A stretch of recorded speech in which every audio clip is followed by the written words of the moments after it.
vamos a seguir estudiando justamente. Y estamos en la quinta parte. Ahí se me fue. A ver, aquí está. Hechos proféticos. ¿Por qué se me va? Acá está. Bueno, no sé qué pasó. A ver si lo pesco bien. Bueno. No sé qué pasa con el ratón. Se me va. Bueno, entonces estamos en la quinta parte. Aquí está. Bueno. Vamos a ver si lo pesco. No sé qué pasa con este ratoncito. Algo así, tengo que cambiar la compo porque estoy buscando abrir. Aquí está y se me escapa. No sé qué pasa. No. Está rebelde. Bueno, vamos a ver si. Más fácil. ¿Lo acá? Aquí. Estamos aquí. Aquí volví. Sí, acuérdense de los micrófonos, por favor. Yo le contesto, que yo le estoy enseñando a mi mamá un estilo de trabajo. A ver, bueno, vamos a apagar los micrófonos. Acá hay el micrófono. Ahí está. Bueno, entonces, nuestro estudio de los hechos proféticos, llegamos a nuestro quinto estudio, o digamos es el sexto, porque el tercero lo dividimos en dos partes, que es la profecía de las 8 iglesias, y ahora vamos a seguir viendo los hechos que podemos ver en la historia. En el estudio de los hechos que podemos ver en la historia, ya llegamos al año 31 después de Cristo, cuando Constantino estableció el descanso dominical obligatorio por medio del tipo de la ley dominical pasiva, siendo aconsejado por los obispos apóstatas que hacían la obra de Balaam y adoraban a la imagen del dios de las fortalezas, la imagen del dios de las bestias, el dragón. Porque todas las bestias son cabezas del dragón y adoran al dragón. Y esa es la imagen de Baal, el dios Sol, el dios de la Gran Babilonia, que Constantino había visto en su visión llamándola Cristo. Entonces llegamos hasta aquí, al año 321, y estamos en medio de Pérgamo. Y Pérgamo, vamos a ver, termina en el año 325, porque ahí Balaam termina de hacer su obra. Después de rechazar la amonestación y el llamado de Jesús al arrepentimiento, que eso lo estuvimos viendo el estudio anterior, por medio de los miembros fieles de la iglesia primitiva, los que Roma llama los donatistas, estos apóstatas se habían convertido en parte de la sinagoga de Satanás. Eran guiados no por Dios, sino por los espíritus de demonios que habitaban en ellos, y después de crear la doctrina de Jezabel, el disfraz cristiano del dragón, y llegar a conocer las profundidades de Satanás, su nuevo dios, la falsa roca que son dioses, lograrían que el Imperio Romano estableciera el tipo de la ley dominical activa, que les permitiría sentarse como ramera sobre el poder de la bestia romana, la sexta cabeza del dragón, y usar su poder para imponer por la fuerza, ya no el descanso dominical, sino la adoración de la imagen del Señor y Dios del domingo. Porque eso es la ley dominical activa, impone la adoración del Dios del domingo y embriagarse de la sangre de sus antiguos hermanos. Entonces, como leemos en Daniel 11, 33, 30 al 33, porque vendrán contra él naves de Quitim y él se constristará, como lo vimos en el estudio anterior, y volverá y se enojará contra el pacto santo y hará según su voluntad. Esos son los 10 años de persecución. Volverá pues y se entenderá con los que abandonen el santo pacto, o sea, se entendería con los apóstatas. Y con ellos levantaría tropas, unas tropas especiales, tropas religiosas, que profanarán el santuario y la fortaleza y quitarán el continuo y pondrán la abominación desoladora.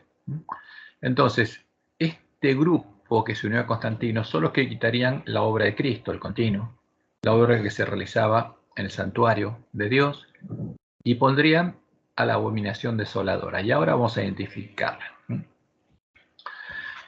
Y en Juan 16, 1 al 3, Jesús había anticipado lo que pasaría. Estas cosas os he hablado para que no tengáis tropiezo. Aún viene la hora cuando cualquiera que os mate pensará que rinde servicio a Dios. Y harán esto porque no conoce al Padre ni a mí. Entonces, anunciando lo que había anunciado Daniel, agregando la información, Jesús dijo, bueno, va a llegar el tiempo en que cualquiera que los mate pensará que rinde servicio a Dios. Pero la realidad es que no conocen al Padre, ni me conocen a mí. ¿Conocen a quién? A otro Dios. Están engañados. Y por eso primero vamos a ver el disfraz filosófico de la abominación desoladora, porque ellos son los que Balaam es el que introduce la abominación desoladora. Y Pérgamo, justamente como lo vimos, es el periodo donde Balaam se une al rey enemigo. Y hay dos eventos muy claros. El 321, como Dios le mostró a Joai, los apóstatas llevan a Constantino a establecer el domingo como día de descanso dominical obligatorio. Y el 325 aconsejan a Constantino a convocar al Concilio Ecuménico de Nicea para definir el credo universal o católico del Imperio Romano, y ahí nace la Jezabel cristiana. O sea, Jezabel, la región pagana del Imperio Romano, se disfraza de cristiana. En este periodo, justamente como Jesús dijo, Balaam le enseñaría a Balac, el rey enemigo, a poner tropiezo ante los hijos de Israel, a comer de cosas sacrificadas a los ídolos y a cometer fornicación, o sea, adorando ídolos.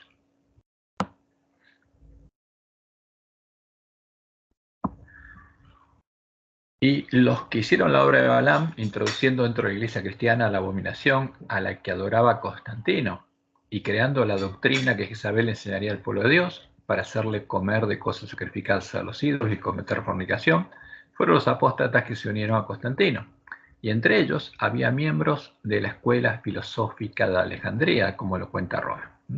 Y vimos que la escuela filosófica de Alejandría era una corriente filosófica que se desarrolló en Egipto, helenístico, griego y romano entre los siglos III y VI después de Cristo. Y era caracterizada por la tendencia a la erudición y al sincretismo entre ideas filosóficas, porque ellos querían obtener conocimiento, eran filósofos, y el resultado es que unían o mezclaban ideas. Eso es el sincretismo. O sea, tomadas por un lado del neoplatonismo y la filosofía de Aristóteles, y también las ideas religiosas procedentes del gnosticismo. Acuérdense que lo que era el gnosticismo, que es paganismo puro, y el cristianismo. Entonces, esta era la escuela de Alejandría, neoplatónica, porque era una escuela filosófica. Y como lo vimos la semana pasada, y Dios le mostró a Elena, que aún antes del establecimiento del papado, las enseñanzas de los filósofos paganos habían recibido atención y ejercido influencia dentro de la iglesia. Muchos de los que profesaban ser reconvertidos se aferraban aún a los dogmas de su filosofía pagana, porque creían que eran verdaderos, y no solo seguían estudiándolos ellos mismos, sino que inducían a otros a que los estudiaran también, a fin de extender su influencia entre los paganos. Así, dice Elena, se introdujeron graves errores en la fe cristiana. ¿Por qué? Porque estas eran cosas sacrificadas a los ídolos. Y si esos dogmas, los cristianos lo tomaban como base de su razonamiento, iban a usar cosas sacrificadas a los ídolos para crear ídolos. Entre los miembros más conocidos de la escuela de Alejandría se encuentran Arrio, el creador del arrianismo, del verdadero arrianismo. No lo que dice Roma de Arrio, del arrianismo, sino el verdadero Arrio, el creador del arrianismo y diácono de la iglesia de Alejandría, y Atanasio, el ayudante de Alejandro, el entonces obispo de Alejandría, quien sería el creador de la fórmula definitiva de la Trinidad. Y fíjense, todos estos eran de la iglesia de Alejandría y a su vez pertenecían a la escuela filosófica. Eran de los que justamente mezclaban el cristianismo con el paganismo. Y estos son los que ayudaron a Constantino. Y fíjense lo que dice Wikipedia. La escuela de Alejandría volvió a florecer, y esta vez con una seguridad y ortodoxia admirables. Pero ¿por qué dicen seguridad y ortodoxia? Porque son los que definieron las doctrinas de Roma. Pero esas doctrinas son sincréticas, es sincretismo del paganismo y el cristianismo. El orientador de esta segunda etapa fue San Atanasio. Fíjense, Roma a Atanasio lo define como un santo, frente a Arrio. Entonces ahí estaban los dos que disputaban en la escuela de Alejandría. seguido del teólogo de la Trinidad Dídimo el Ciego, como luego lo sería San Cirilo, otro santo frente a Nestorio, explicando como un teólogo moderno la unión hipostática entre el verbo y la naturaleza humana de Jesús. Y ahora después vamos a ver qué significa esto. Entonces, fíjense, Arrio y Atanasio pertenecían a la misma escuela y a la misma iglesia, la de Alejandría. Y ahí, buscando ayudar a Constantino, empezaron a definir filosóficamente lo que Constantino le pedía, la doctrina que definía el Dios de los cristianos, y estuvieron de acuerdo, salvo en un punto. Ambos usaron los mismos conceptos filosóficos, cosas sacrificadas a los ídolos, para modelar a dos deidades sincréticas, que unían en ellas a los dioses paganos y el Dios de los cristianos. Dos deidades que tenían en común el mismo Dios Padre y el mismo Dios Hijo, el Verbo de Platón. Y es interesante porque vamos a ver que todos los filósofos reconocen que este Jesús es el Verbo de Platón. No es una definición nueva. Esto quedó reflejado en el credo ecuménico de Nicea, que los unió a Constantino en una fe común. Solo diferían en definir si el Espíritu Santo era o no era una tercera hipóstasis de la sustancia divina de los dioses, porque empezaron a usar los conceptos paganos, y porque para ellos los dioses eran hipóstasis de la sustancia divina. Entonces los dioses cristianos también tendrían que ser tres hipóstasis de la sustancia divina. Así definieron al ídolo filosófico que pusieron en lugar de Jehová, el Dios de sus padres. El ídolo filosófico que era enseñado en las facultades de teología de las escuelas caídas en el tiempo de Nehuay. Vamos a ver cómo ella lo indica. Entonces en Daniel 11, 37 al 39 leemos lo que harían el hombre pecado. El Dios de sus padres no hará caso. ¿Por qué? Porque apostataría. Ni el amor de las mujeres, ni respetará a Dios alguno, porque sobre todo se engrandecerá, mas honrará en su lugar. Entonces, ¿a qué pondría? En el lugar del Dios de sus padres, a una abominación. Y esa abominación es el Dios de las fortalezas, el Dios de la bestia romana. Pondría al Dios de la bestia en el lugar de el Dios de sus padres. Dios que sus padres no conocieron. Lo honrará con oro y plata, con piedras preciosas y con cosas de gran precio. Con un Dios ajeno se hará de las fortalezas más inexpugnables. Porque ¿qué buscaba él? El poder. ¿Y cómo lo obtendría? Adorando al Dios de Constantino, al Dios ajeno. Y lo que obtuvo, esas fortalezas que obtuvo es el poder de la bestia, el poder político de la bestia romana, el monte romano. Y colmará de honores a los que le reconozcan, y por precio repartirá la tierra. Y como dice Elena, es tan fácil hacer un ídolo de las falsas doctrinas y teorías como tallar un ídolo de madera o piedra. Al representar falsamente los atributos de Dios, Satanás induce a los hombres a que se formen un falso concepto con respecto a él. Muchos, dice ella, han introducido un ídolo filosófico en lugar de Jehová. Como hizo el hombre pecado, en lugar del Dios de sus padres, ¿qué puso? Vamos a ver un ídolo filosófico. La idolatría existe en el mundo cristiano de hoy tan ciertamente como existió en el antiguo Israel en tiempos de Elías. El Dios de muchos así llamados sabios o filósofos, de muchos centros de teología, no es mucho mejor que Baal, el dios Sol de los fenicios. Conflicto de los siglos 6-40. Entonces, ¿dónde iba a encontrar la verdad del pueblo adventista? ¿En las escuelas de teología de estas iglesias? No. Por eso Dios le había encargado que buscara en la Biblia y la Biblia sola.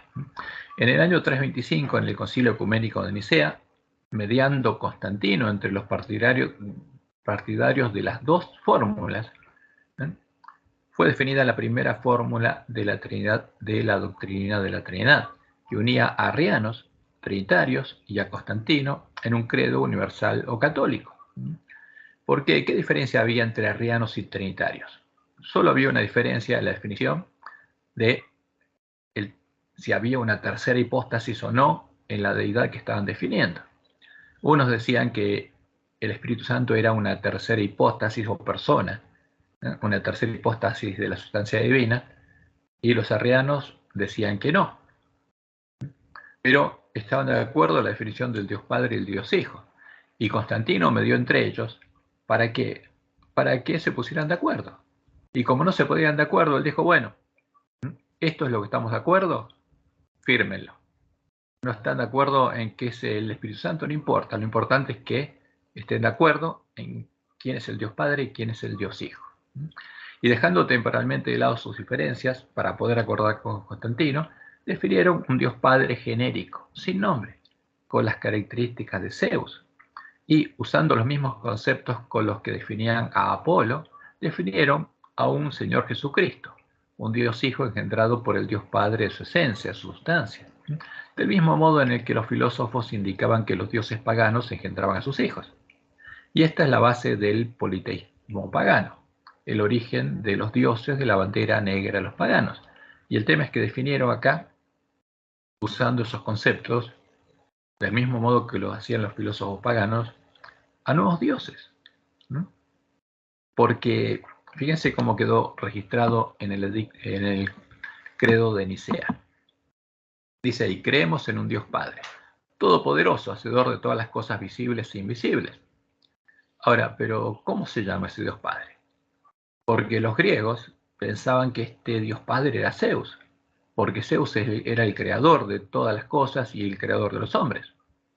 Entonces, ¿un pagano creía en esto? Sí, yo también creo en un Dios Padre. Ahora, ¿cómo se llama?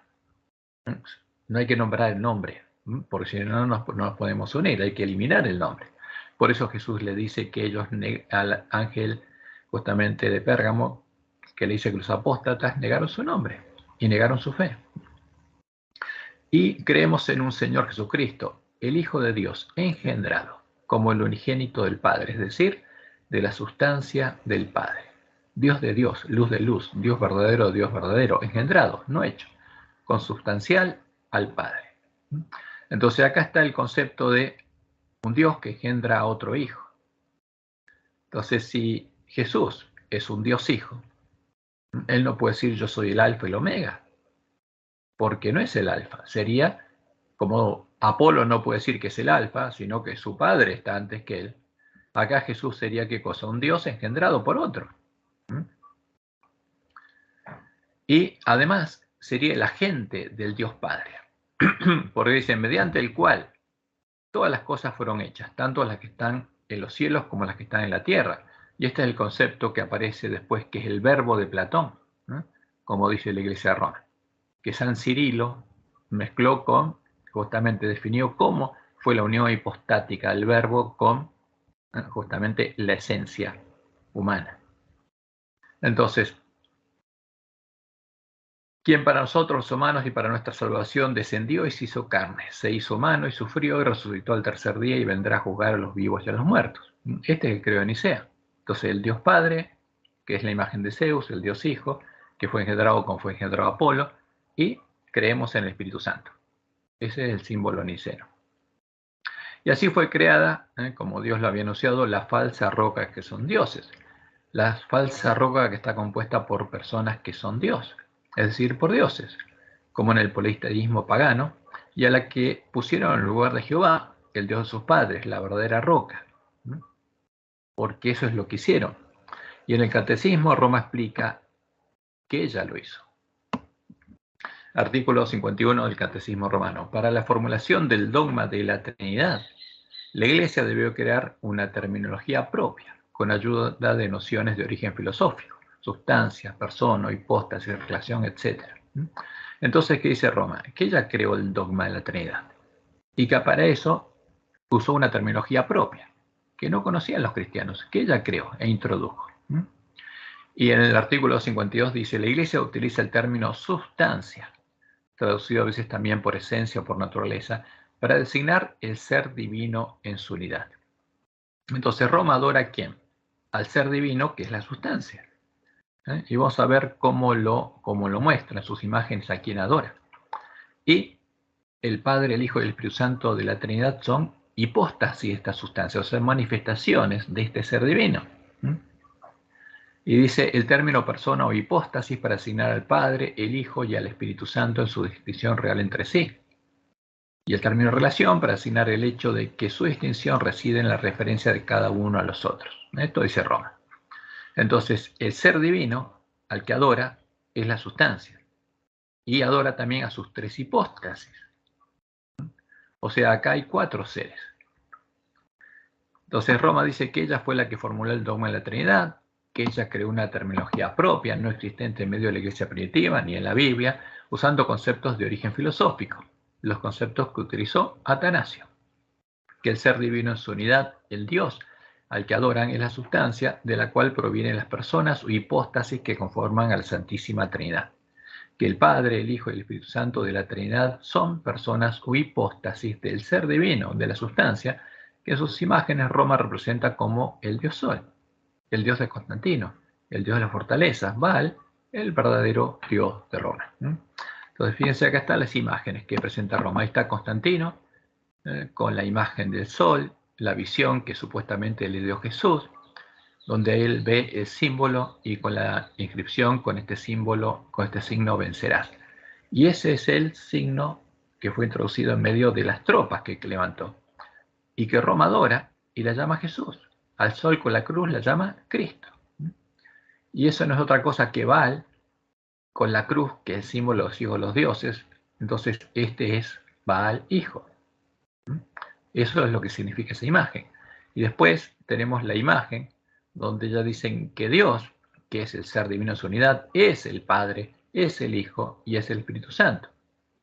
Y ellos se distinguen entre sí porque ninguno es el otro. Pero ¿cómo le dibujan?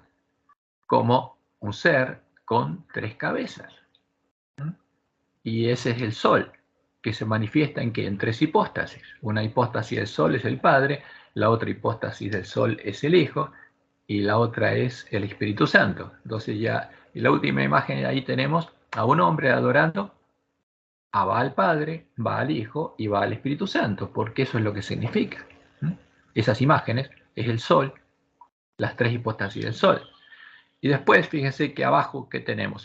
Primero empezó a definirlo filosóficamente, y después empezó a usar directamente las imágenes de Zeus y de Apolo. Acá tenemos la imagen de Zeus, el busto de Zeus, y en la Capilla Sixtina tenemos a Zeus dándole vida a ¿quién? A Adán, porque empezó a usar directamente las imágenes paganas. Después tenemos la imagen de Apolo y la primera imagen que hicieron de Jesús en una iglesia de Roma, que se conserva, porque esa es la imagen de Apolo a la que llamaron Jesús. ¿De dónde sacaron esas imágenes? ¿Alguien vio a Jesús? No, directamente, como reconocen, usaron las imágenes de Apolo.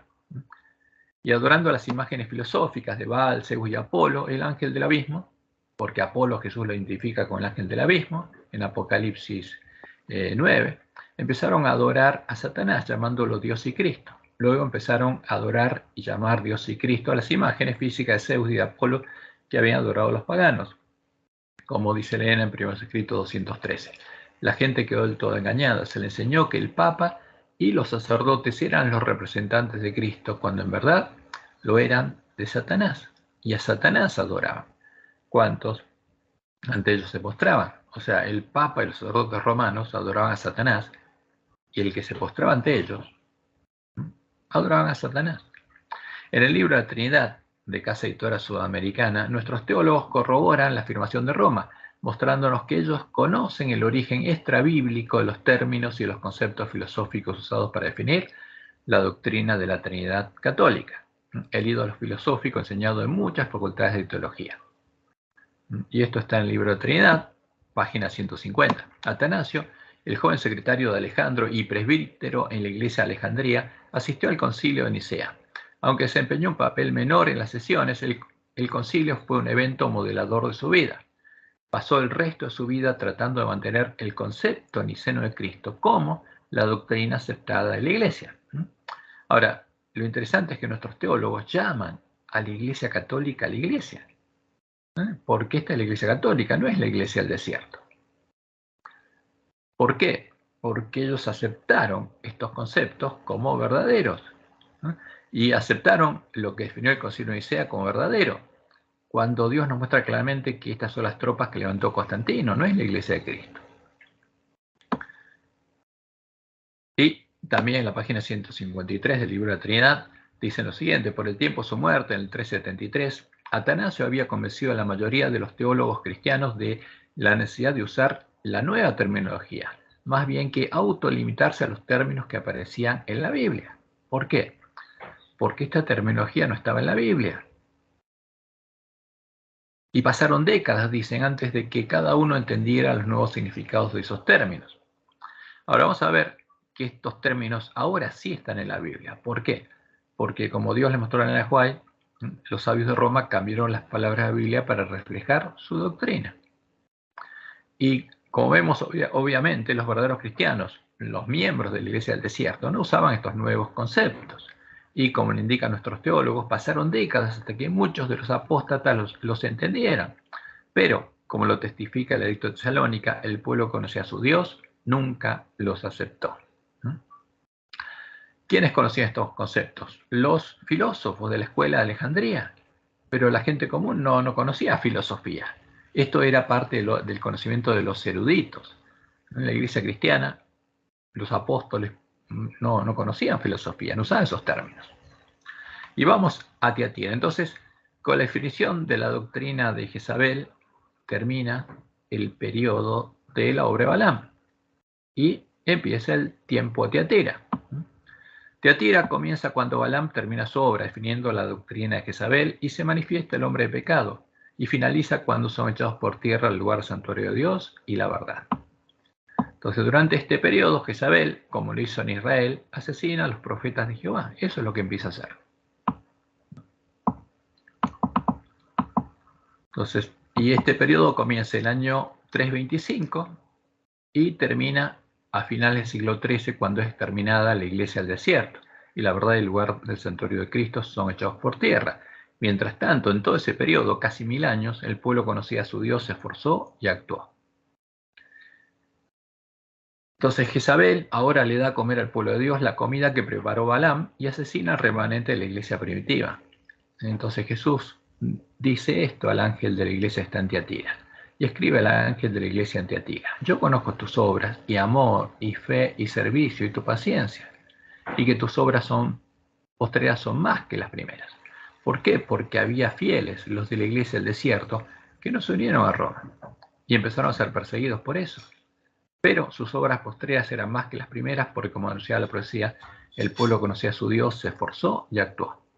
Pero tengo unas pocas cosas contra ti, que toleras que esa mujer Jezabel, que se dice profetiza, porque ahora la región pagana del periodo romano se decía cristiana, se había disfrazado de iglesia. Enseña y seduzca a mis siervos a fornicar y a comer cosas sacrificadas a los ídolos. ¿Cómo? Enseñándoles su doctrina, la doctrina que Balaam había creado con cosas sacrificadas a los ídolos. Y a sus hijos, dice, heriré de muerte. ¿Por qué? No van a vivir. O sea, el que adora a Baal no puede vivir, porque ahí no está la vida. El que adora a Satanás, ¿quién tiene que darle vida? Satanás. Yo no puedo, dice Jesús. Pero vosotros y a los demás que están en Tiatira, ¿cuántos no tienen esa doctrina y no han conocido lo que ellos llaman las profundidades de Satanás? Yo os digo, no os impondré otra carga. Entonces, ¿qué pasaba con el que tenía esta doctrina? En vez de llegar a conocer a Dios, como el pueblo conocía a su Dios, llegaba a conocer a Satanás. Y Jesús le dice: pero lo que tenéis, retenedlo hasta que yo venga.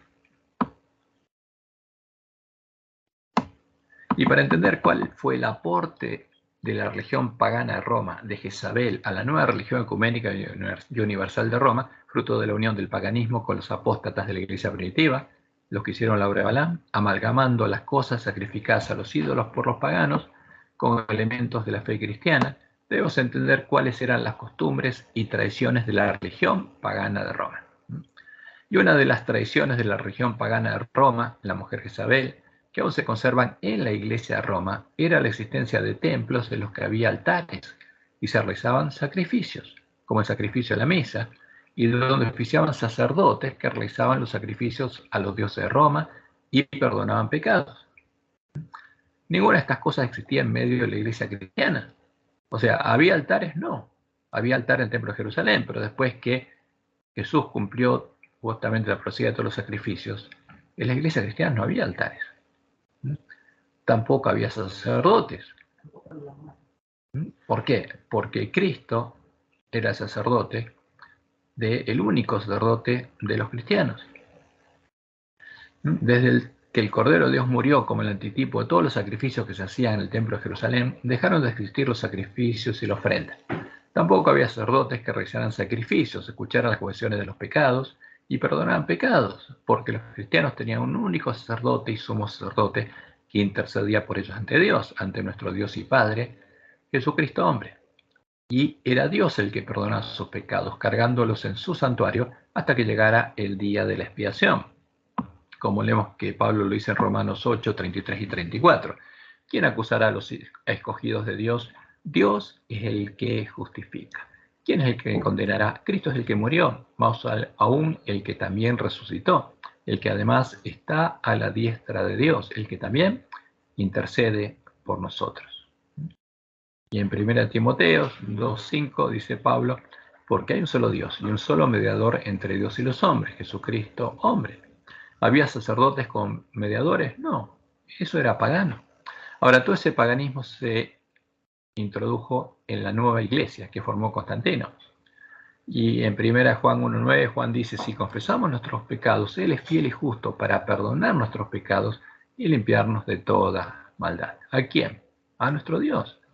Por eso Jesús nos enseñó a orarle ¿a quién? A nuestro Padre. Padre nuestro que está en los cielos, perdona nuestras deudas, ¿no? Otro hecho interesante es que, como la actual Iglesia de Roma, la religión pagana de Roma tenía pontífices y un sumo pontífice romano, a los que los romanos consideraban sagrados y se postraban ante ellos, porque, como Constantino, ellos eran los que se comunicaban con los dioses, y a través de ellos los dioses dirigían a Roma. Los romanos llamaban padre a un pontífice, y ellos llamaban hijos a los romanos. ¿Y por qué es esta costumbre de la Iglesia Católica? Porque es la costumbre de los paganos, de Jezabel. ¿Por qué los romanos ahora llaman padre a un sacerdote romano? ¿Y por qué ellos llaman hijos a los que van a la Iglesia Católica?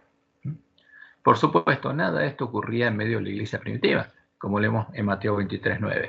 Y no llaméis Padre vuestro a nadie en la tierra, porque uno es vuestro Padre, el que está en los cielos. Entonces acá tenemos la historia. Había colegios sacerdotales y había pontífices que eran considerados personas sagradas.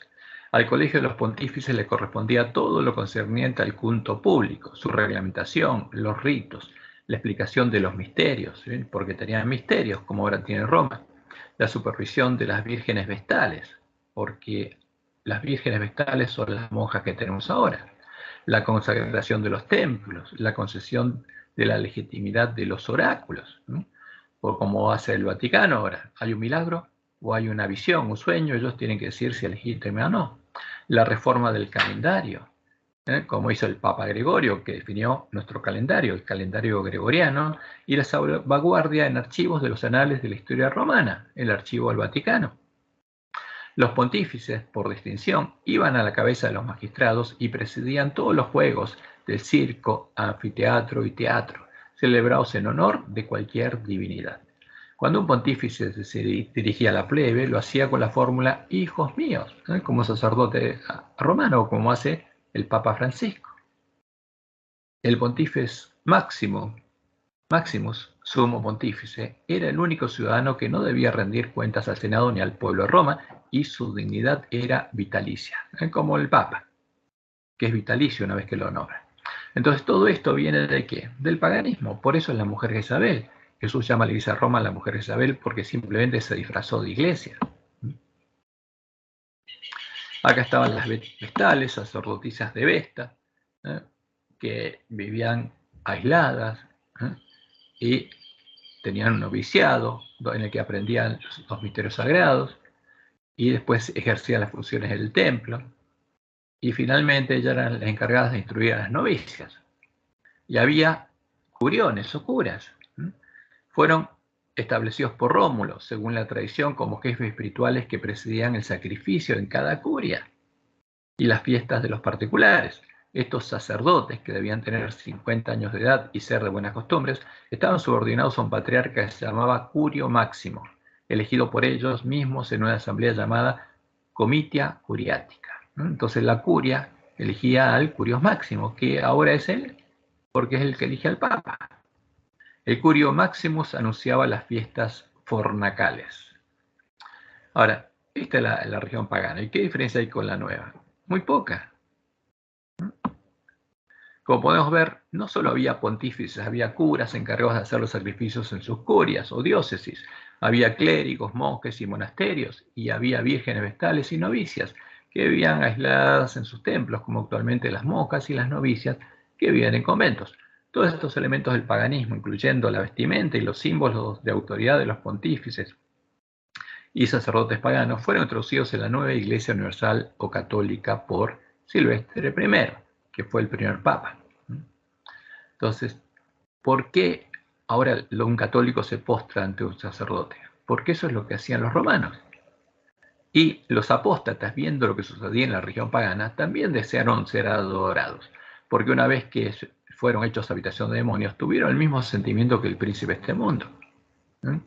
Que el hombre pecado, porque se fueron transformados en hijos del príncipe de este mundo. Luego de que en el concilio de Nicea se hubiera definido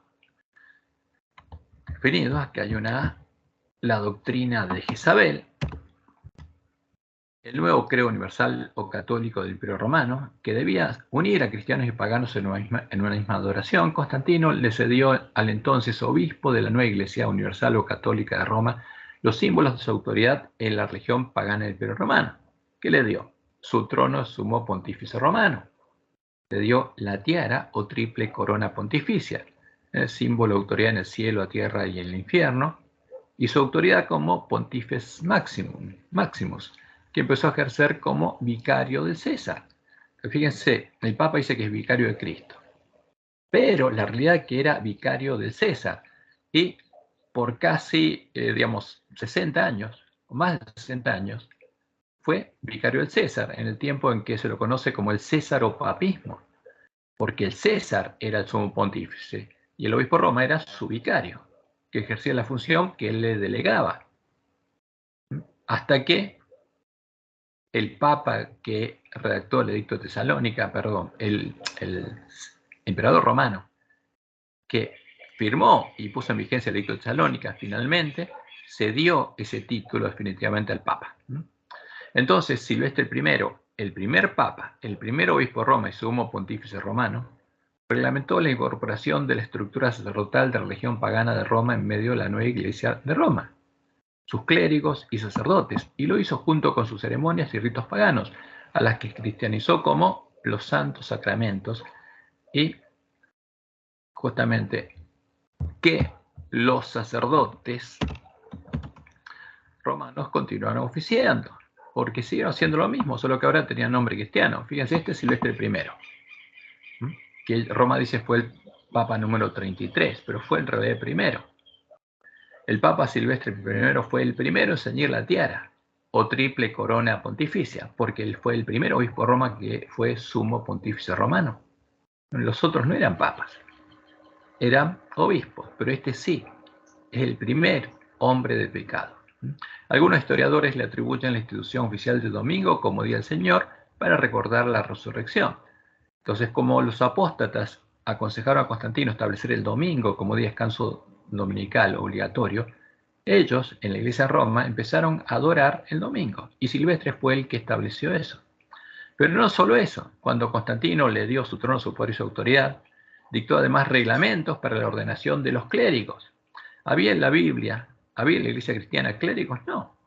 ¿De dónde venían? Del paganismo. Y entonces él reglamentó, o sea, definió la estructura de la iglesia de Roma, que era la unión de la iglesia de Roma con Jezabel. Y la estructura que quedó es la pagana, donde hay clérigos, sacerdotes, y reglamentó la ordenación de estos clérigos, y estos reglamentos también definían la administración de los santos sacramentos, porque creó sacramentos. Todas las cosas que hacían los paganos los hizo. Por ejemplo, el sacramento del matrimonio, donde justamente los sacerdotes paganos le ponían 2 anillos a los que se casaban, símbolo del sol. Eso no existe en la Biblia, ni tampoco existía en el pueblo judío. No era administrado en el templo, sino que era un trato que hacía el novio con el padre de la novia.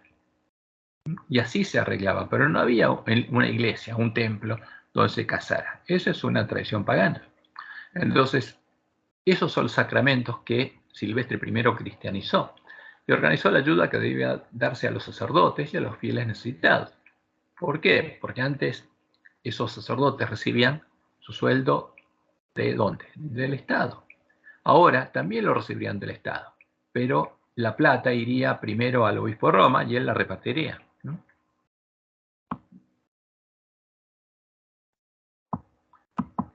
Fíjense que eso que había hecho Silvestre lo había hecho en el año 321. Había cambiado el día de oración sábado-domingo. Ahora, como supo pontífice romano, pretendía extender estos cambios a todas las iglesias cristianas, porque pretendía ser cabeza de todas las iglesias. ¿Cómo lo haría? Él y sus sucesores invocarían la supuesta autoridad que Cristo le habría dado a Pedro y a sus sucesores, los obispos de Roma, cuando le habría dado las llaves del reino y la autoridad de atar y desatar en la tierra y en el cielo, junto a la misión y la autoridad de extirpar la herejía de la Iglesia. Y eso es lo que vemos que dice Roma en el Catecismo. Dice que esas llaves es símbolo de su autoridad, pero esa autoridad es la que le dio Constantino, porque Jesús no le dio autoridad a nadie. Pero en nuestra Biblia aparece que Jesús le da las llaves del reino a Pedro. Esas son otras de las cosas, una de las cosas que agregó Roma en la Biblia.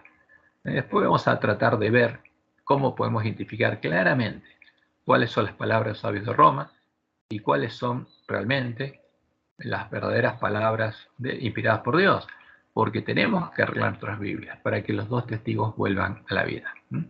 Entonces, ¿cuál fue la verdadera autoridad que utilizó el Papa?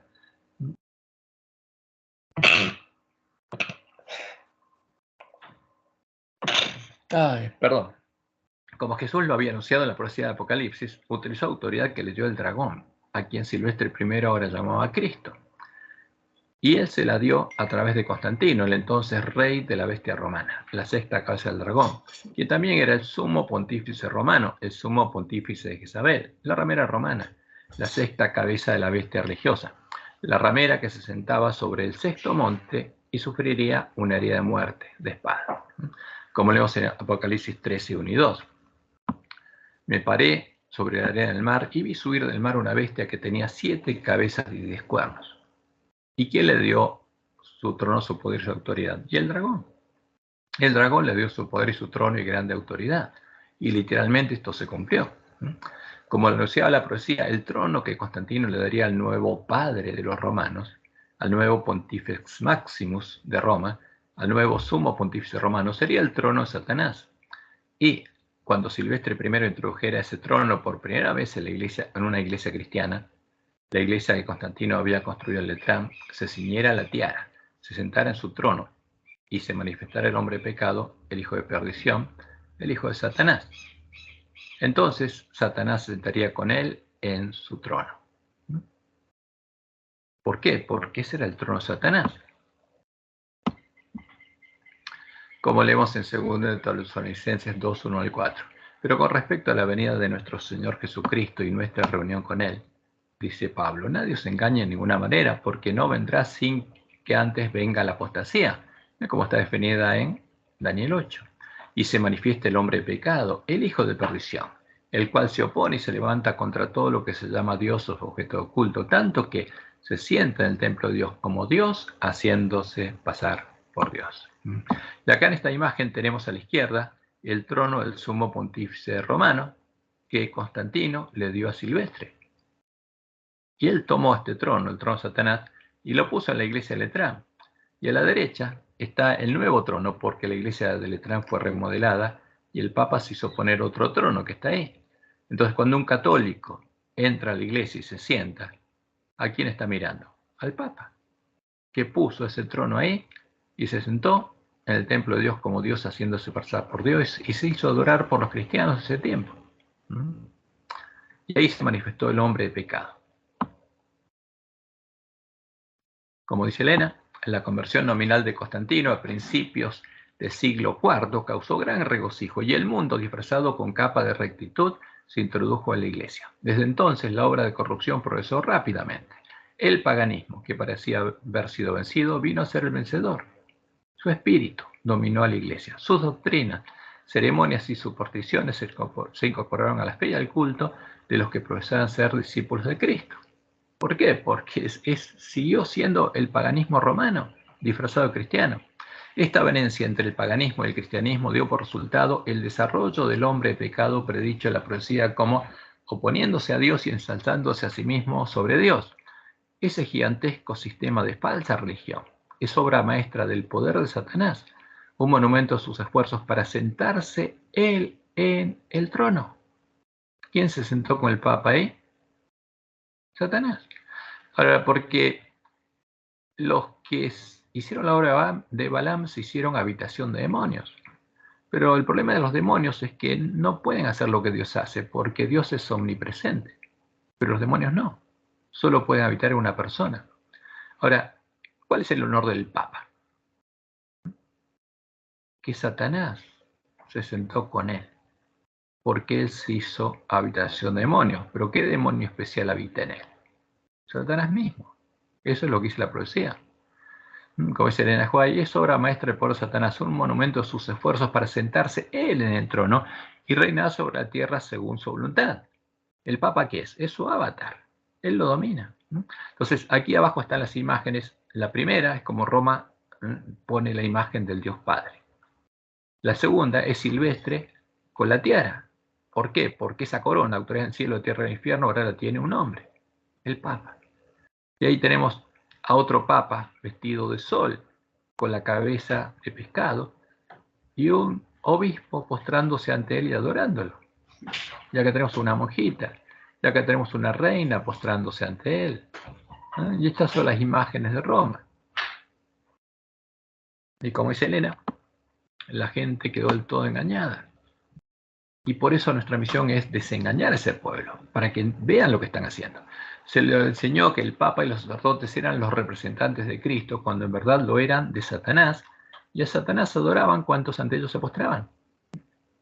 El Papa adoraba al dragón, a Satanás, y lo llamaba Cristo. Y fue Satanás el que guió al Papa a hacer una brecha en la santa ley de Dios y asesinar al remanente del pueblo de Dios, hasta echar por tierra el lugar santuario de Dios y la verdad. Esta es la obra que el pueblo adventista debía deshacer para recuperar el conocimiento de la verdad y permitir que los lugares asolados sean reedificados. Como dice Elena, el Papa hizo esa obra y había llegado el tiempo en que esa obra tiene que ser deshecha. Hay que reparar la brecha y Dios va a reedificar los lugares asolados. Esa es la promesa para el pueblo adventista. Y por supuesto, en el mundo existía solamente una iglesia que estaba donde la brecha, reparando el muro, reedificando las ruinas. Y era el pueblo adventista, porque en ese tiempo era la iglesia leal a Jehová. Y estaban peleando contra la iglesia adventista, ¿quiénes? Las huestes espirituales de maldad, para impedir que el pueblo adventista complete esa obra. Pero la promesa de Dios es clara. Testimonios para los ministros, página 37. Por débil y aquejado de flaquezas que sea el pueblo de Dios, los que se vuelven de la deslealtad al Señor en esta generación mala y perversa y regresan a su lealtad, estando firmes en la vindicación de la santa ley de Dios, reparando la brecha abierta por el hombre pecado bajo la dirección de Satanás, serán contados como hijos de Dios, y por la justicia de Cristo aparecerán perfectos delante del Señor. La verdad no siempre yacerá en el polvo para ser pisoteada por los hombres, será magnificada y hecha honorable. Aún ha de erguirse para brillar en toda su natural refulgencia. Esa es la promesa de Dios. Los dos testigos van a volver a la vida. Y con los dos testigos vivos en sus manos, el pueblo adventista va a profetizar de nuevo y va a predicar la verdad. Y estará inconmovible por los siglos de los siglos. Una vez que recuperamos el conocimiento de la verdad, nada podría conmoverla. Y las siguientes imágenes católicas son muy ilustrativas y en ellas podemos ver el relato que hace Roma de estos hechos. Primero aquí tenemos el concilio de Nicea, donde vemos a Constantino y a los obispos con vestimentas de pontífices paganos. Ahora, como Roma usa eso, tiene que hacer creer que eso usaban los cristianos. Pero eso es lo que usaban los paganos en ese tiempo. Y acá abajo hay dos imágenes más. A la izquierda tenemos a los pontífices llenos de cruces. Y acá tenemos a uno con la tiara, pero la tiara la tenía Constantino, todavía no se la había dado al obispo de Roma. Y acá tenemos a todos los pontífices con cruces. Y aquí está el símbolo niceno, el acuerdo al que llegaron. Y lo interesante es que todos son santos, fíjense, todos tienen el sol en la cabeza. San Constantino es este. Son todos santos. Todos acá son santos, ¿ven? El sol, porque son representantes del dios sol.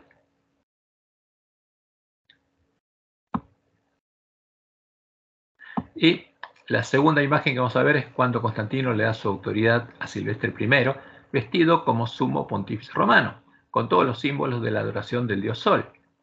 El sacerdote que lo acompaña está vestido con la vestimenta tradicional de los sacerdotes paganos, con la tonsura hecha en su cabeza, porque eso no es una costumbre cristiana, es pagana, símbolo de adoración al dios sol, y lleva una cruz en su mano, símbolo también de la adoración al sol, como lo hace habitualmente el Papa romano. Acá hay una imagen donde se presenta el momento en que Constantino le da la tiara y después su trono al obispo de Roma. Entonces, ¿qué hay acá? Fíjense, acá está el sol en la cabeza de pescado, acá hay un sacerdote pagano con la tonsura que lleva una cruz en la mano. Pero los cristianos no usaban esos símbolos, ninguno de esos símbolos, ¿no? Y acá hay otra imagen donde vemos aquí arriba a Mitra. ¿Mitra quién es? Satanás, el dios de Constantino, participando en esta reunión. Pero supuestamente Constantino le da la tiara al obispo de Roma. Y acá está la imagen de Mitra, como Mitra venciendo al toro, la misma imagen, pero un niño, un bebé, sobre un perro. Todas estas son imágenes paganas. Y acá está, lo interesante es ver lo que pasó.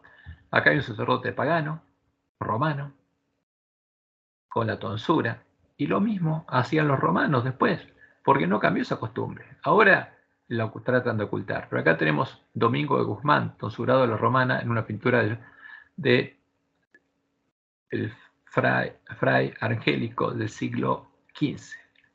Entonces, esta es la costumbre pagana. Acá tiene el sol atrás, el mismo sacerdocio, la misma ropa. Acá tenemos justamente el sol, que aquí está el sol. Las mismas costumbres.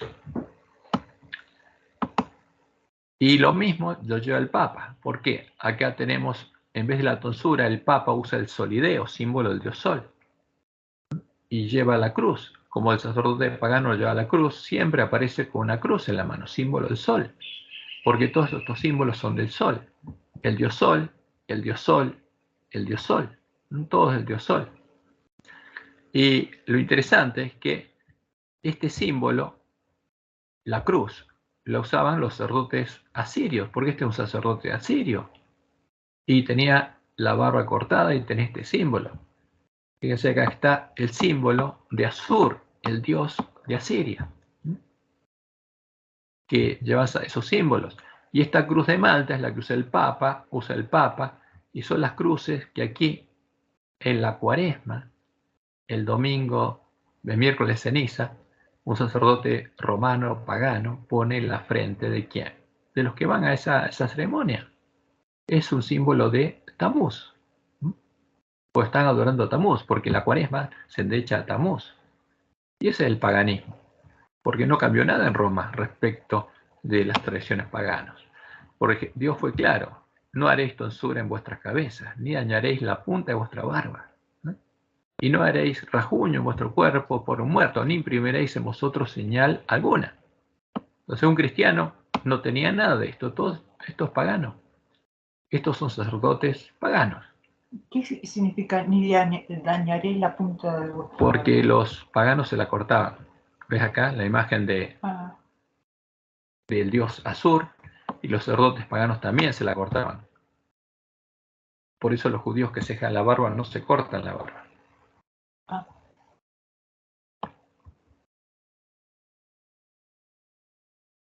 Y lo interesante es que en nuestras lecciones, por ejemplo, la de este trimestre, la lección del sábado 19 de febrero de 2022, encontramos unas interesantes declaraciones, ¿eh? Acá yo puse 2 párrafos. La primera dice: las escasas referencias a la crucifixión en la literatura romana muestran su aversión a la idea. Y vamos a ver por qué. Jamás un romano haría una crucifixión. Y Después agrega otro párrafo donde dicen: los primeros motivos que encontramos en las pinturas cristianas de las catacumbas eran el pavo real, que supuestamente simboliza la inmortalidad, una paloma, la palma de la victoria del atleta y el pez. Posteriormente aparecieron otras temáticas: el arca de Noé, Abraham sacrificando el carnero en lugar de Isaac, Daniel el foso de los leones, Jonás escupido por el pez, un pastor que llevó un cordero, o representaciones de milagros como la curación del paralítico y la resurrección de Lázaro. Estos eran símbolos de salvación, victoria y cuidado. Pero no hay ninguna cruz en las catacumbas. Y eso es lo llamativo. La cruz, por otro lado, transmitía una sensación de derrota y vergüenza, dice. Sin embargo, fue la cruz la que se convirtió en emblema del cristianismo. ¿De qué cristianismo? Entonces, esto hay que explicarlo claramente. Para todos los paganos, no solo para los romanos, la cruz era una imagen sagrada, símbolo de sus dioses, por lo que jamás clavarían un delincuente en una cruz, profanando a la imagen de sus dioses, porque era algo sagrado. Nunca clavaban un delincuente, a Jesús no lo clavaron en una cruz. Como lo anunciaba la profecía, ellos ejecutaban a los delincuentes clavándolos en un madero, en un palo recto. ¿Cuándo se convirtió la cruz en un emblema cristiano? Del verdadero, nunca, porque el pueblo que conocía a su Dios jamás se postró ante una cruz. La cruz es una de las imágenes de la bandera negra de los paganos, desde el tiempo de los sumerios, la antigua Siria y de Egipto, y se convirtió en un emblema del catolicismo romano cuando Satanás le mostró a Constantino en visión el símbolo con el que vencería. Y los apóstatas empezaron a reconocer ese símbolo como símbolo de Cristo. Fíjense, acá están los símbolos que usaban los egipcios. Por eso Dios llama a Roma o a la Gran Babilonia, la gran ciudad que se llama Babilonia, Sodoma y Egipto. ¿Por qué? Porque el dios de Sodoma era el dragón, el dios de Egipto también, que es la primera cabeza del dragón, el dios de Siria también. Y acá tenemos los símbolos. Fíjense acá, la forma tenía para hacer la cruz. Esto es un símbolo de Ra. ¿No? ¿Y quién es Ra? El dios Sol. Y fíjense cómo lo dibujaban. El dragón, la serpiente. Es un símbolo de Satanás. La cruz es un símbolo de Satanás. Y como dice Jesús, cuando clavan y ponen aquí a un cuerpo muerto en la cruz, están diciendo que Satanás lo venció.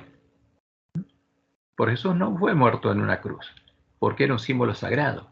Fue clavado en un palo o en un madero, como decía la profecía. Y acá están todas las formas en que hacían la cruz. De este modo. Y fíjense, para ellos es un tema sagrado. Para los egipcios. Y también para... Aquí tenemos los sumerios, donde dibujaban al sol como la cruz, con alas, porque es el símbolo del sol. Acá tenemos a los asirios, acá está Basur, el cazador, el símbolo de Nimrod, porque después se convirtió en el dios sol, y atrás está la cruz de Malta, con alas. Y acá está como justamente los cananeos adoraban al sol. Este es el sol, símbolo de la cruz. Entonces, para todos los paganos, la cruz es algo sagrado, jamás van a clavar a un delincuente en la imagen de su Dios. Es una tradición romana la que explica eso. Ahora, vamos entonces a avanzar un poco. ¿Qué pasó con los que tenían esta doctrina? Como dice Jesús, llegarían a conocer las profundidades de Satanás y el fruto de eso sería la ley dominical activa.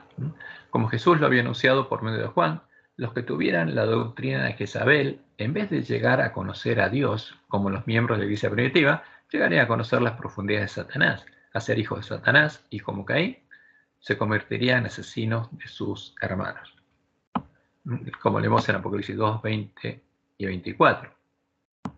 Pero tengo unas pocas cosas contra ti, que te verás que esa mujer Jezabel, que se dice profetiza, enseña y seduzca a mis siervos a fornicar. ¿Qué significa? Adorar ídolos y a comer cosas sacrificadas a los ídolos. O sea, ¿a quién adoraban? Los que adoraban a las imágenes de la doctrina de Jezabel, a ídolos. Pero a vosotros y a los demás que están en Tiatira, cuantos no tienen esa doctrina y no han conocido lo que ellos llaman las profundidades de Satanás, yo os digo, no os impondré otra carga. Y como dice Juan, 1 Juan 3, 10 y 12, 10 al 12, en esto se manifiestan los hijos de Dios y los hijos del diablo, porque uno puede conocer a los hijos de Satanás y a los hijos de Dios también. Todo aquel que no hace justicia y que no ama a su hermano no es de Dios. Porque este es el mensaje que habéis oído desde el principio, que nos amemos unos a otros, no como Caín, que era que hijo del maligno y mató a su hermano. O sea, el que mata a su hermano, ¿hijo de quién es? ¿De Dios? No, de Satanás. ¿Y por qué causa le mató? Porque sus obras eran malas y las de su hermano justas. Y como dijo Jesús, llegaría el momento en que matarían al pueblo de Dios y el que lo matara pensaría que rinde servicio a Dios. Pero el que haría esto no conoce a quién, no conoce al verdadero Padre, ni al verdadero Jesús. Conocería a un falso Padre y a un falso Jesús. Como Dios le mostró a Elena de White en la visión del gran conflicto, los apóstatas elevaron la bandera de Satanás, la bandera negra de los paganos, con las imágenes del sol, la luna y las estrellas, las imágenes de los dioses paganos, y empezaron a perseguir a sus antiguos hermanos en defensa de esa abominación, la abominación desoladora. El identificar este evento nos ayudaría a comprender cuáles son esa abominación y esa bandera. Primeros escritos, página 211 a 212, leemos. Entonces vi a muchos que arreaban la bandera y se unían con los paganos, pero los que permanecían firmes la recogían y enarbolaban. Vi que constantemente había personas que abandonaban la compañía de aquellos que llevaban la bandera pura y se unían con los paganos bajo la bandera negra, para perseguir a los que llevaban la blanca. Y esto es claro, el que empezó a perseguir, ¿qué bandera llevaba? La bandera negra. Y los perseguidos eran la verdadera iglesia de Cristo. Muchos eran muertos y sin embargo la bandera blanca se mantenía en alto y otros creyentes eran suscitados para reunirse alrededor de ella. Como podemos ver en la historia, este evento ocurrió en el año 380 después de Cristo, cuando los apóstatas de la nueva Iglesia Universal o Católica del Imperio Romano buscaron el apoyo del poder político de la bestia romana para extirpar la herejía de los miembros de la verdadera Iglesia de Cristo. El pueblo que conocía a su Dios no reconocía la autoridad del sumo pontífice romano y no adoraba a la abominación desoladora.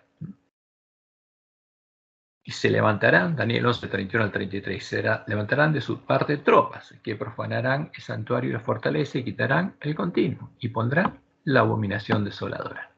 Con lisonjas seducirá a los violadores del pacto, mas el pueblo conoce a su Dios, se esforzará y actuará.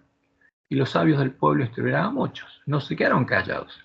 Y por algunos días caerán a espada y a fuego, en cautividad y despojo. Porque eso es exactamente lo que pasó.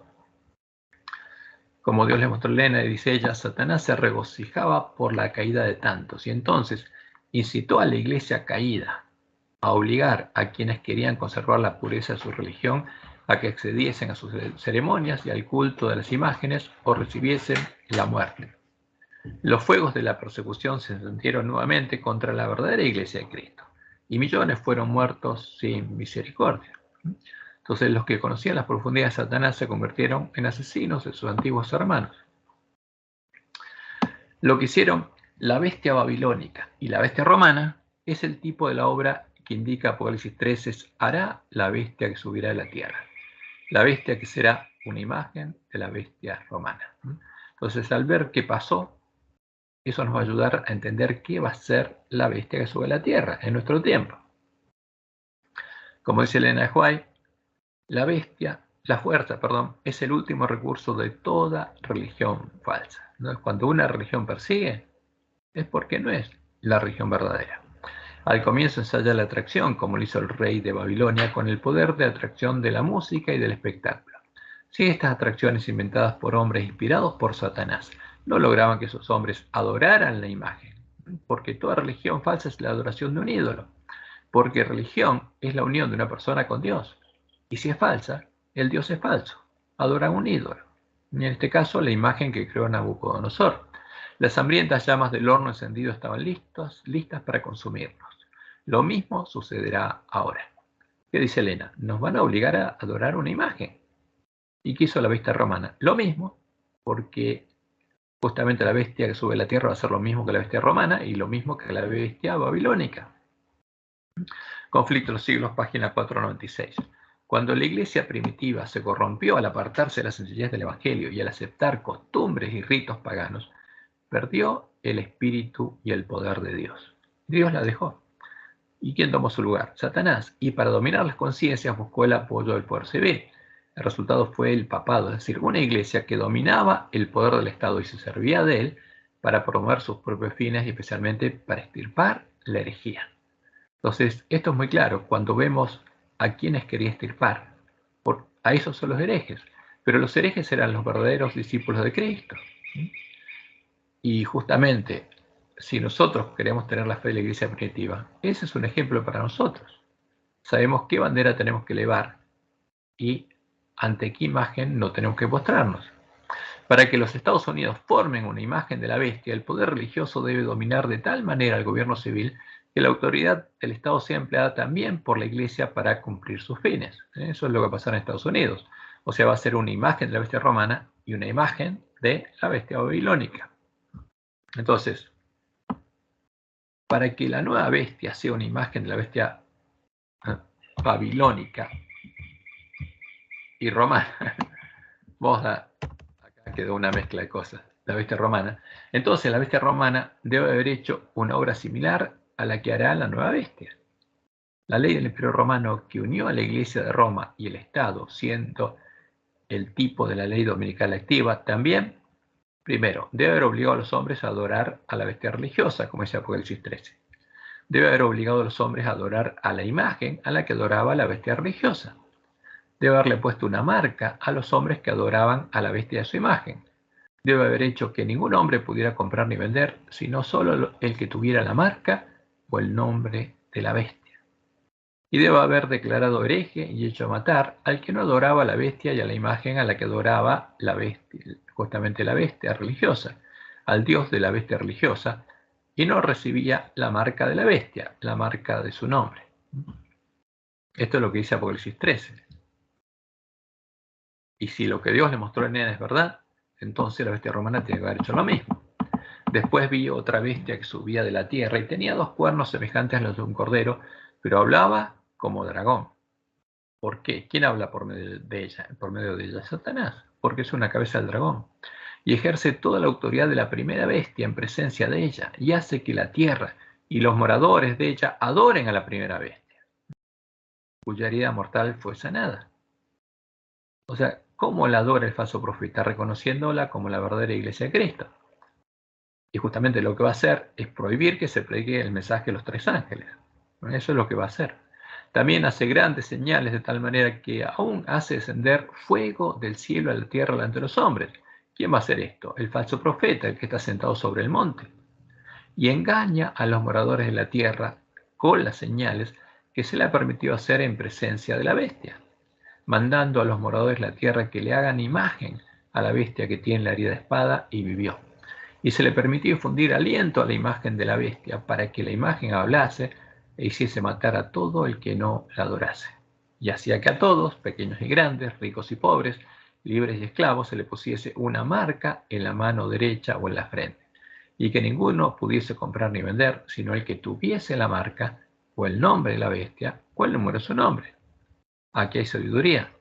El que tiene entendimiento cuente el número de la bestia, pues es número de hombre, y su número es 666.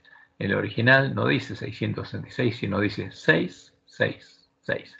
Ahora, ¿Cuál es la diferencia? porque uno es 666 y el otro es 666, son 3 números de hombre. Esa es la diferencia.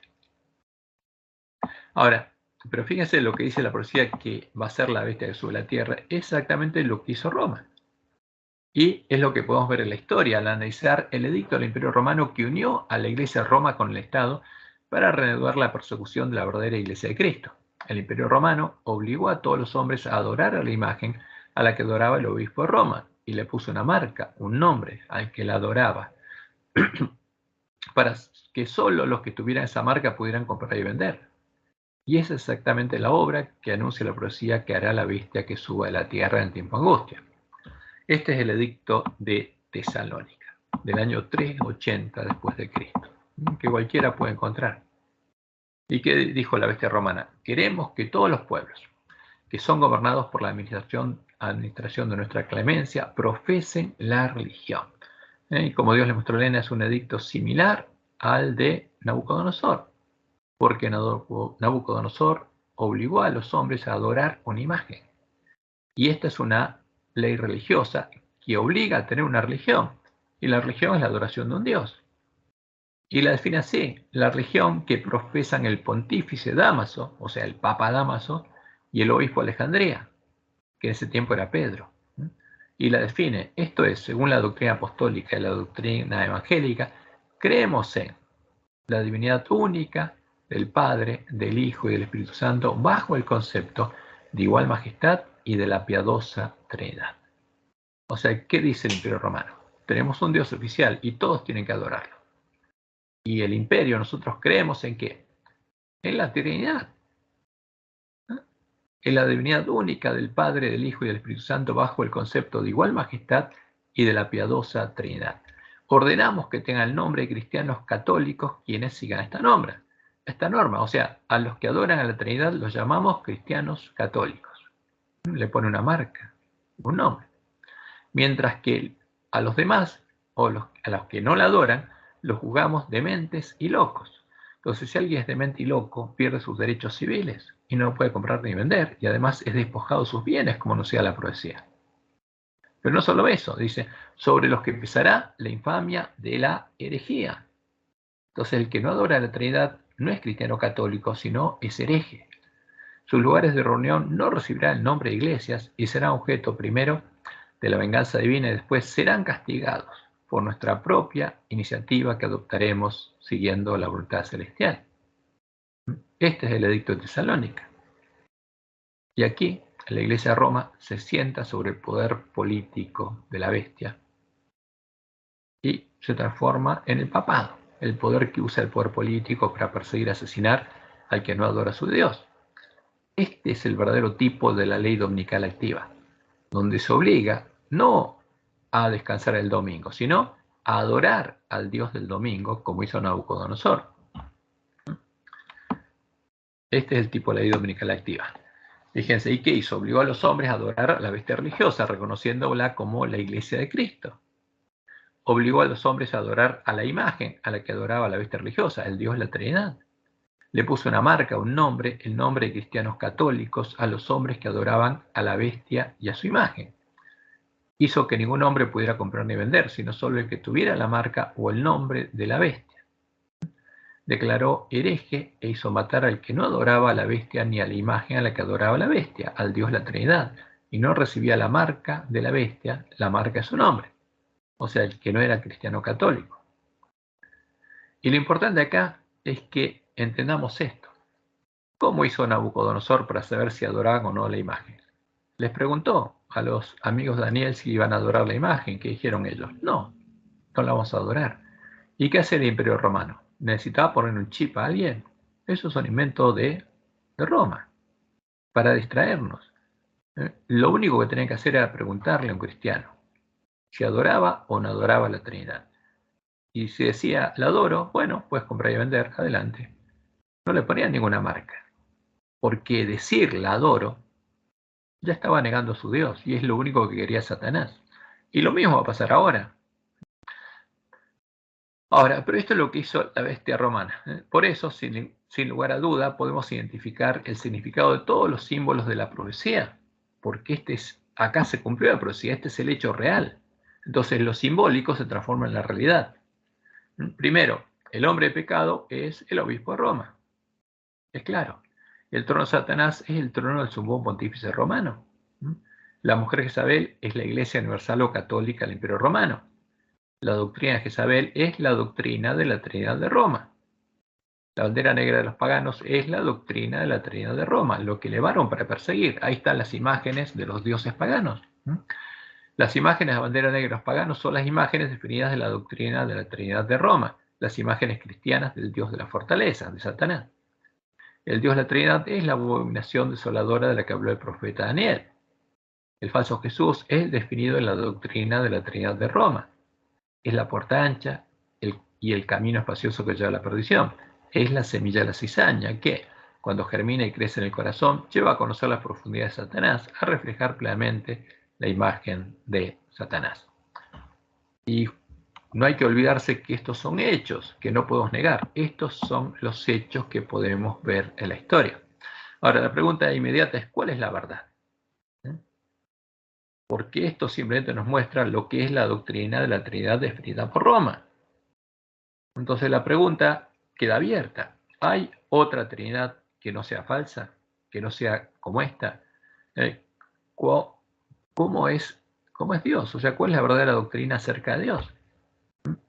Porque esto simplemente nos mostró qué cosa, lo que lleva a conocer las profundidades de Satanás, pero la verdad hay que buscarla en la Biblia. Y acá no tenemos que extendernos o inferir más cosas de los hechos que vemos en la historia. Lo claro que identifica la historia es a la doctrina que se llama Roma, la doctrina de la Trinidad de Roma. El resto tenemos que conocerlo estudiando la palabra de Dios, porque la verdad la vamos a encontrar arreglando nuestras lámparas. Bueno, hasta aquí llegamos. Vamos a parar aquí y después vamos a seguir viendo otros hechos. Pero esto es algo que tiene que abrir los ojos. ¿Podemos decir que adoramos al mismo Dios que Roma? Sí, podemos decirlo. Ahora, pero si Roma adora a Satanás y nosotros adoramos al mismo Dios, ¿a quién adoramos? A Satanás y a los demonios. Entonces, como vamos a ver, como Dios le mostró en Ahuay, el falso profeta ya se unió a Roma en puntos comunes de doctrina. ¿Y cuáles son los puntos comunes de doctrina? Los van a asombrar. Eso lo vamos a ver, si Dios quiere, en el próximo estudio. Pero estos son hechos, no son opiniones, son hechos que nadie puede negar. Son los hechos que podemos ver en la historia y nos muestran claramente cuál es el cumplimiento de la profecía y cuál es el antitipo de cada uno de los símbolos de la profecía. Bueno,